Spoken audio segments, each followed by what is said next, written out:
We taught a science circus on making a hypothesis. There were 5 stations set up that allowed the students to make hypotheses and predictions about density and matter. We introduced the lesson by demonstrating a penny paper experiment about gravity. We came up with a hypothesis and prediction about which would fall faster as a class. This allowed us to outline the difference between a prediction and a hypothesis from the beginning. For our goals, we wanted the kids to be engaged and enjoy the lesson. We wanted them to act like scientists by making predictions and forming hypotheses, as well as knowing the difference between the two.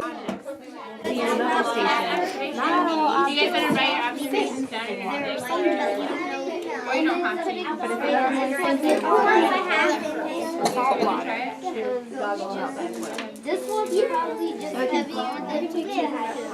So I could just hop in the water. No. Have you been in the ocean? I have. Do you float in the ocean? Yeah. It's kind of hard because the waves that hit you while you're floating.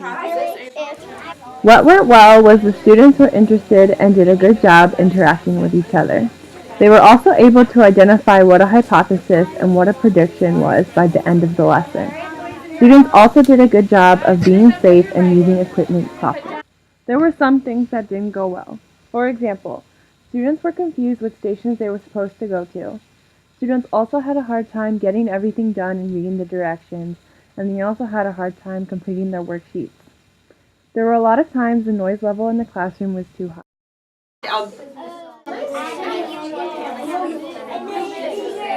Okay, what do you think is going to happen with the salt water? Yeah. Carry it back. What does it, right?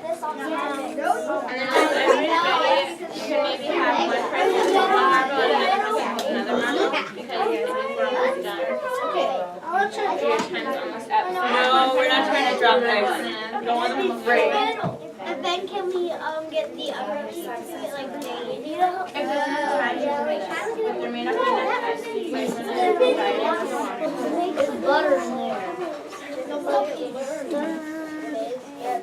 Whoa, you stirred this one, right? What's number 2? That looks so cool. Did you want to say? Now you guys have your prediction. Is that sugar? Now you have to make your hypothesis. And you choose the red. Well, the mystery is in some people. Physical properties to make the hypothesis. What is it about these ones?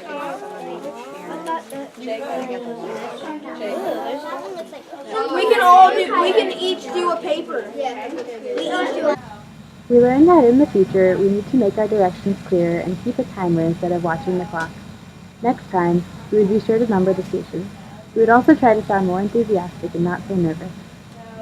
We will try and facilitate better next time by allowing them to use the materials more.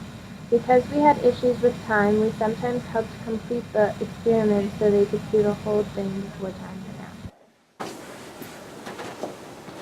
Desiree?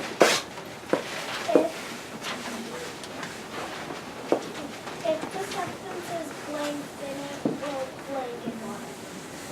That's a good example. So did you guys notice on the pieces of paper there was a red sentence? That was what you used for your hypothesis? Did a lot of you guys, did you guys follow it?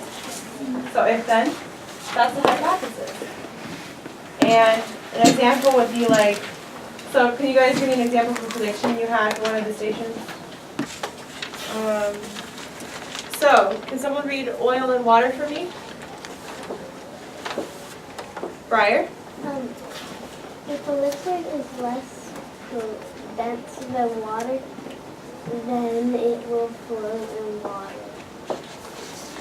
Yes. Okay. Number 3. Sage. Yes. Can you read it from here?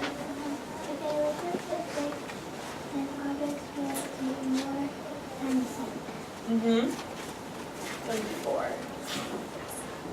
If an object is in salt water, then it will most likely float. Did you guys find that to be true? So do you think, let's say you were in the ocean, do you think if I put a boat, well you already know this, that it's going to float? Or if I put like a log, will it float? Yeah.